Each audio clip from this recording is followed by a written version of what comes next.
Okay, be ready. Start.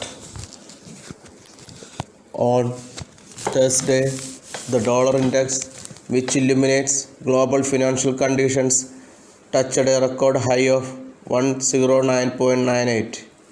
It has appreciated nearly 14% in 6 months. In its wake, the Japanese yen is young at a record low of 141 to the dollar, the euro hovering around 99, the sterling teetering at 1.15, and the rupee is testing levels of 80 to the dollar. In sharp contrast, and uniquely, the one currency which has done well is the Russian ruble, which has appreciated from 104 to 60 rubles for a dollar since February. The factoid illustrates how the doctrine of economic sanctions as an instrument of deterrence has impacted Russia and the world. The war in Ukraine is now 192 days old and continues unabated. Over 9 million Ukrainians are estimated to have been forced to flee since February 2024. The death toll depends on who is telling the story and is in the tens of thousands. It is unclear if there will be a winner. What is clear and indisputable is that the cost of sanctions has resulted in the globalization of pain. The inadequacy of sanctions and how they played out on Russia and other countries is reflected in the IMF's July review of global growth. The IMF trimmed global growth from 3.6% in April to 3.2%, downgrading growth in all major economies, including the US, the UK, Germany, France, Canada, Japan, Italy, Spain, and India. The notable exception, Russia, its GDP growth was upgraded by 2.5%. Indeed, IMF chief economist Pierre Oliver Gourinchas explained that higher energy prices kept Russia afloat despite Western sanctions. The sanctions were defined in separatives as unprecedented and like none the world had seen before, and were imposed by the US, EU, and other NATO allies within hours of the launch of Russia's special military operation. A parade of punitive measures followed, triggering the weaponization of trade and finance.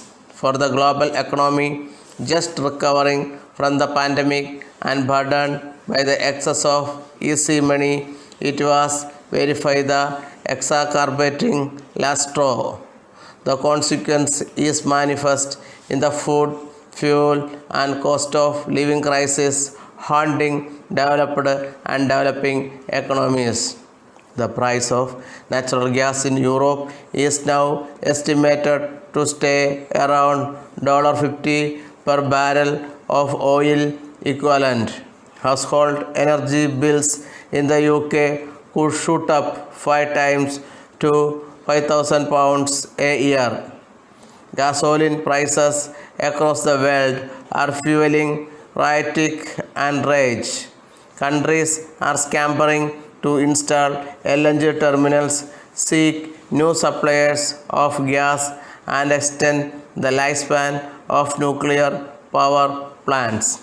Emerging economies, particularly net importers of energy such as India, face the double whammy of imported inflation and widening current account deficits.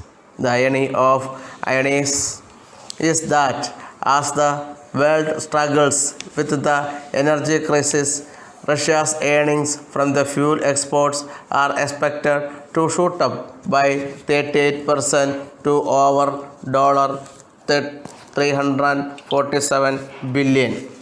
Thanks to the opportunity created by sanctions, higher volume of exports of fuels and rising prices. Indeed, Russia is said to be considering parking its surplus earnings from energy exports such as $70 billion in the Chinese yuan. On Friday, the group of G7 finance ministries came up with another round of measures. They agreed to impose price cap on Russian oil aimed at slashing revenues for Moscow's war in Ukraine while avoiding price spikes. The critical details on which the countries are willing and what the barrel price cap would be are yet be decided. In effect, the counters and content of this grand measure are just as vague as the idea itself. Newton's law predicates every action triggers an opposite, even if not an equal reaction, almost on cue. Russian energy behemoth Gazprom has declared that the supply of natural gas through the key pipeline Nord Stream will not be resumed due to technical problems. The implications are dire. The IMF's World Outlook of July cautioned that a complete cessation of exports of Russian gas to European economies in 2022 would significantly increase inflation worldwide through higher energy prices. It is true that Russia's action of invading Ukraine demanded a response from the global community of nations. Stop.